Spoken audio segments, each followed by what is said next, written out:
Hii ni Nipashe na Rioba Joshua.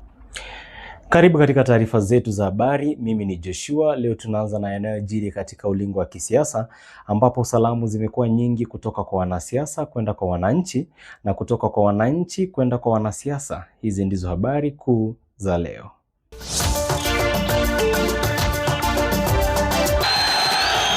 Si alishindwa na mambo ya universal health coverage. Si alishindwa na maneno ya kusomesha watoto wetu. Sasa ameenda kupanga vibaraka wake. Ati anatuma hapa watu ati wakuja washindane na mimi. Rais Ruto wadai rais mstaafu Uhuru Kenyatta na wafadhili wapinzani kumenyana naye kwenye uchaguzi ujao, akiapa kuonyesha kivumbi.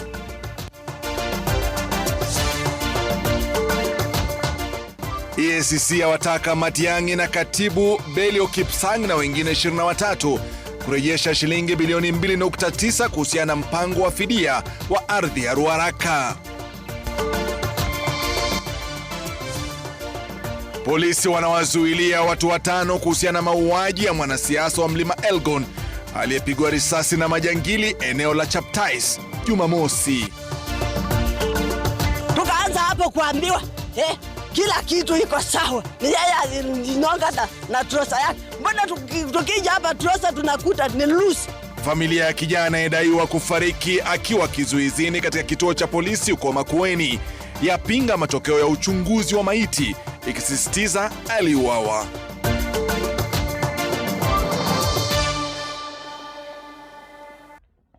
Na mtazamaji, karibu. Mimi ni Rioba Joshua, niko pamoja na mwenzangu Njoki Shege ambaye yuko tayari kwa taarifa hizi kwa ishara. Rais William Ruto amemtaja rais mstaafu Uhuru Kenyatta kuwa mfadhili mkuu wa upinzani, akidai kuwa yuko nyuma ya pazia akiwafadhili mahasimu wake wa kisiasa kuelekea uchaguzi wa mwaka 2027. Akizungumza katika mkutano wa hadhara mjini Eldoret, Rais Ruto aliwakosoa wapinzani wake na kusema hana hofu nao. Melita Oltenges anatufungulia taarifa hii. Ubabe wa kisiasa kati ya Rais William Ruto na rais mstaafu Uhuru Kenyatta unaonekana kuchacha upya. Rais akimlenga rais mstaafu Uhuru Kenyatta akidai ndiye mfadhili mkuu wa upinzani. Mkipima wale watu, ule sponsor wao si alishindwa na maneno ya affordable housing? Si alishindwa na mambo ya universal health coverage? Si alishindwa na maneno ya kusomesha watoto wetu? Sasa ameenda kupanga vibaraka wake ati anatuma hapa watu ati wakuja washindane na mimi. Hawa watu nitawaosha asubuhi na mapema. Eldoret oye! Rais akionekana kulakiwa kwa mbwembwe katika ngome yake huko Eldoret, huku akiwataja viongozi wa upinzani kama ambao wamekosa mwelekeo na maono ya kuiongoza nchi. Endeni uliza sponsor wenu. Endeni mumuulize. Mimi nilisaidia sponsor wenu ama namna gani? Na huyo sponsor wenu alishindwa. Sasa amewatuma ati mkuje mujaribu mimi. Mimi nataka niwaambie, kabla mujakuja tafuteni sera, tafuteni mpango, pangeni maono, alafu mkuje tushindane na mkuje na track record yenu. Rais Ruto amewakashifu wapinzani wake akidai kwamba kauli zao kupinga serikali hazitowapa nafasi yoyote serikalini. Anapimwa na ile kazi amefanya. Hakuna mtu atakuja kututapeli hapa ati atuambie sijui Kasongo one time must go ati alafu tumpatie kazi. Hiyo ni ufala bana. Awali rais alihudhuria hafla ya kuhitimu kwa makurutu zaidi ya 5,000 wa kijeshi katika kaunti hiyo ya Uasin Gishu, ambapo walisisitiza kuwa serikali itawekeza katika usalama wa nchi katika ruwaza yake ya mwaka 2060. What must be built today to secure the nation we intend to become in 20, 30 or 50 years from now. Matamshi ya hivi punde ya Rais Ruto kumlenga Rais mstaafu Uhuru Kenyatta yakionekana kurejelea tofauti zao za kisiasa za kabla ya uchaguzi wa mwaka 2022 ambapo Rais mstaafu Kenyatta alimuunga mkono hayati Raila Odinga wakati huo. Melita Oletenges, Runinga ya Citizen.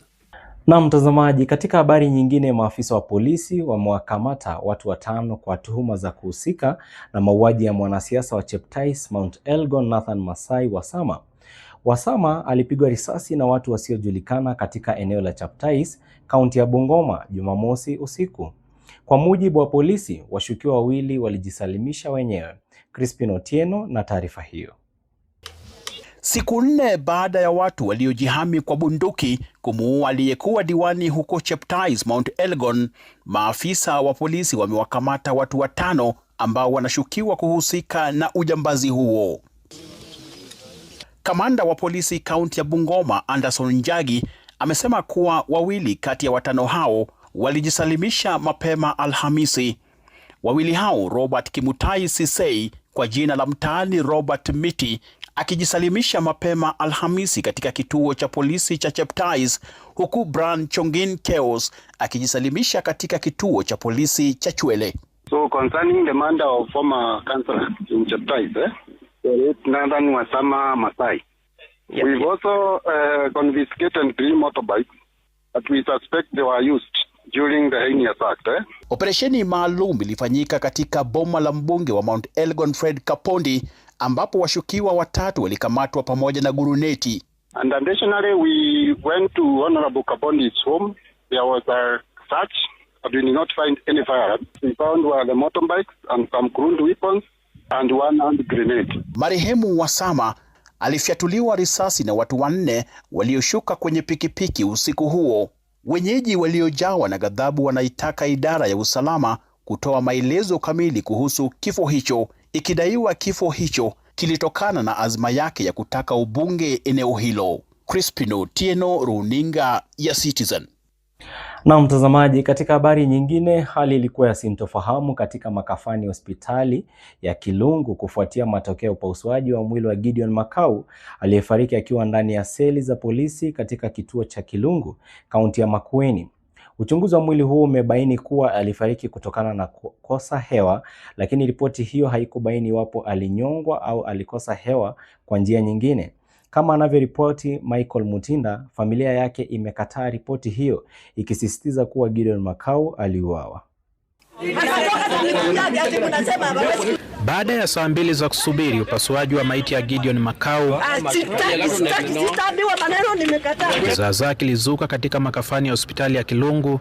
Familia marehemu haikutaka kusikia matokeo, ikipinga kauli ya daktari wa upasuaji na kusema kuna njama ya kuficha ukweli. Nimekataa hiyo katakata. Wakuja wachukue, hata ziko kwangu.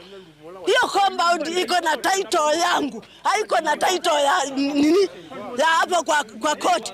Wakuja wachukue, wazike huko kwao, hata siko kwangu. Niko na hasira kwa sababu tangu marehemu safiri tumekuwa tu ni story. Leo tumekujia ukweli hapa, postmortem. We are learned, not employed. So, ile nauliza, what I can request from whoever who knows all about this, haki ipatikane. Kwa mujibu wa daktari wa upasuaji wa serikali Grace Midigo, Gideon alifariki kutokana na kukosa hewa. Suruali aliyodaiwa kutumia ilikuwa haijabana shingo, lakini shingo ilikuwa na alama upande wa juu. Mamlaka ya IPOA inasema inaendeleza uchunguzi zaidi kubaini kilichojiri usiku wa kifo cha Gideon. Nilikuta akiwa straight, exactly, mikono yote iko chini hivi. I wonder why. Alafu swali yangu ni moja. Ndio tumeona hapa, tumefanya. Yeye mwenyewe tumeona amejinyonga. Sisi kama familia tutajua ukweli namna gani? Ni kunyongwa amenyongwa ama yeye ndio amejinyonga? Nataka haki yake ipatikane, maana hii station askari wameua watu 3 na hakuna mtu amewahi itwa aone mtu wake akiwa amejiyang pale. Bona, kwa nini wanabebanga watu kiujinga hivyo? Wanaleta watu mochari na mtu hajaonekana na familia yake. Hapo ripoti ya upasuaji wa mwili wa Gideon Makau imeonyesha kuwa alifariki kutokana na kukosa hewa. Haijabaini wapo alijinyonga au alinyongwa. Familia imekataa matokeo hayo, ikitaka uchunguzi zaidi kufanywa. Michael Mtinda, runinga ya Citizen, kaunti ya Makueni, Kilungu. Na mtazamaji, naye katibu katika Wizara ya Usalama Raymond Omolo amesisitiza kuwa muungano wa Linda Mwananchi utapewa ulinzi wakati wa mkutano wa Jumapili huko Homa Bay. Omolo amesema Linda Mwananchi una haki ya kuzuru eneo lolote nchini, huku akiwaonya wale wanaotishia kuvuruga mkutano huo.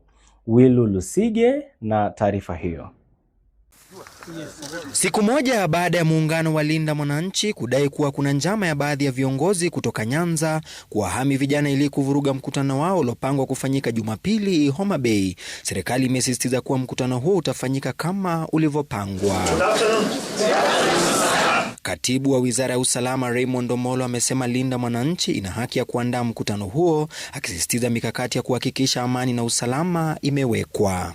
Whether they are in whichever formation, everybody has a right to go to any part, any corner of the country and canvass their issues. Ila Omolo amewataka waandaaji na washiriki wa mkutano huo kuheshimu sheria na kudumisha utulivu. The position is very clear. Everybody is free to go anywhere. While at it, the expectation is that we must observe law and order. Omolo ameonya kuwa wahuni watakaotumika kusababisha machafuko wakati wa mkutano huo watakabiliwa. Criminal element or criminal act that is either related to politics or political contestation will not be tolerated. That we should not allow ourselves to be misused by any political player for their own selfish interest.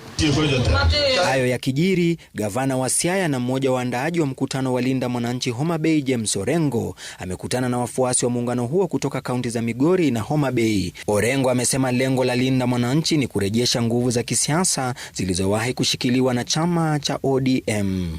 Only true national party which was founded by Raila was ODM. ODM was everywhere. That a party which in every election had a presidential candidate. This is the year, or next year is the year when ODM is not going to have a presidential candidate. What a shame.